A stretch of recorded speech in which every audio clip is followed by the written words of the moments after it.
साथियों नमस्कार। आज मैं आपसे चर्चा करूंगा एक बहुत ही महत्वपूर्ण विषय, एविडेंस। हिंदी में जिसे कहते हैं हम साक्ष्य। तो एविडेंस क्या है, उसका हमारे न्यायिक व्यवस्था में क्या उसका रोल है।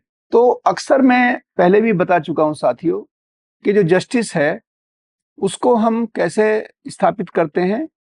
किसी भी विवाद में अगर आपको न्याय करना है तो आपको तथ्यों की सच्चाई पर जाना होता है, और सच्चाई पर जाने के लिए आवश्यक है कि आप किस आधार पर ये कहें कि ये बात सही है या गलत है। तो वो आधार है एविडेंस। और अक्सर हम एविडेंस में मौखिक साक्ष्यों पर ज्यादा जोर देते हैं।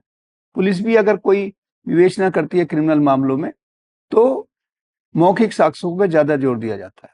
लेकिन मौखिक में आप समझते हैं कि व्यक्ति है, उसकी कोई दुश्मनी हो सकती है, वो झूठ बोल सकता है, वो किसी दबाव में आ सकता है, वो पक्षद्रोही हो सकते हैं। तो हमें कोई ना कोई ऑल्टरनेटिव कोरोबरेटिव एविडेंस की भी जरूरत है, जिसमें हम जैसे फोरेंसिक साइंस है, साइबर सिक्योरिटी से या साइबर फोरेंसिक के जो एविडेंस है उससे भी हम मदद लेते हैं।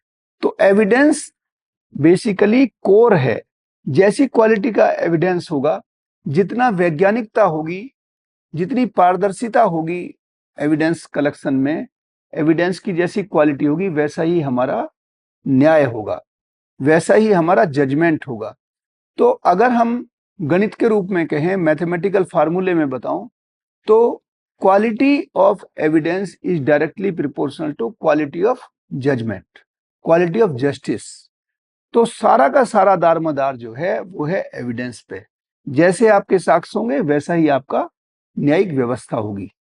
तो हमें इस बात पे जोर देना है, इसीलिए फोरेंसिक साइंस का जो प्रचलन बढ़ा है, जो हमारे नए कानून आए हैं उसमें सेक्शन 176(3) का पदार्पण होता है, जिसमें पहले फोरेंसिक साइंस के एविडेंस कलेक्ट करना कंपलसरी नहीं था, अब उनको कंपलसरी कर दिया गया है और वैज्ञानिकता के पक्ष पे ज्यादा जोर दिया गया है। हमारा जो ये संस्थान है UPSIFS लखनऊ, साथियों, इसमें हम फोरेंसिक साइंस की भी पढ़ाई कराते हैं मूल रूप से, और आप अपने बच्चों के एडमिशन करा सकते हैं। यहाँ आजकल एडमिशन खुले हुए हैं। आप हमारी वेबसाइट upsifs.ac.in पे जाइए और एडमिशन की प्रक्रिया को पूरा करिए।